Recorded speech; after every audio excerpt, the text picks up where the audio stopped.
Hello বন্ধুরা, উপর সংসারে তোমাদের সবাইকে স্বাগত। আমি অর্পিতা।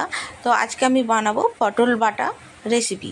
তো পটলটাকে আমি গোটা গোটা পটলকে সিদ্ধ করে নিয়ে আমি মিক্সারে কাঁচা লঙ্কা দিয়ে বেটে নিয়েছি।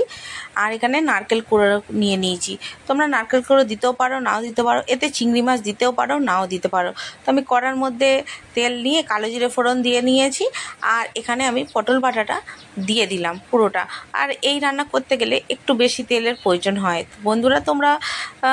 তোমরা যেরকম তেল খাও সেই হিসাবেই দিতে পারো, কিন্তু একটু বেশি তেল দিলে ভালো লাগে রান্নাটা। আর তোমাদেরকে অনেক ধন্যবাদ, তোমরা আমার রান্না দেখছো এবং অনেক অনেক ভালোবাসা দিচ্ছ। তো বন্ধুরা, অবশ্যই তোমরা কমেন্ট করে জানাবে আমার রান্নাগুলো কীরকম হচ্ছে। আর এই যে আমি নুন হলুদ স্বাদ মতো দিয়ে নিলাম, হালকা করে আমি চিনিও দিয়ে নেব, তবে এটা খেতে ভালো লাগবে।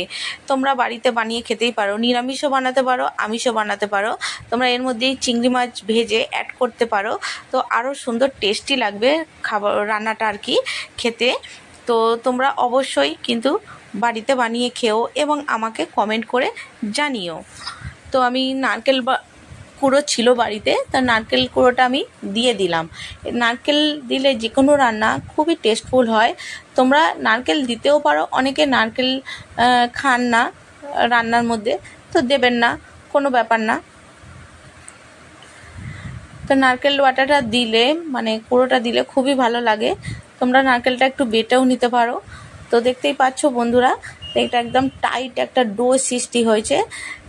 খুব ব্যাস আমার রান্নাটা কমপ্লিট হয়ে গেছে, দেখতেই পাচ্ছ একদম টাইট হয়ে গেছে। খুন্তির সাথে লেগে যাচ্ছে। তো আমি নামিয়ে নিলাম। তো চলো বন্ধুরা, টাটা বাই বাই। আমার রান্না কমপ্লিট। আবার অন্য কোনো ভিডিও নিয়ে তোমাদের সাথে দেখা করবে।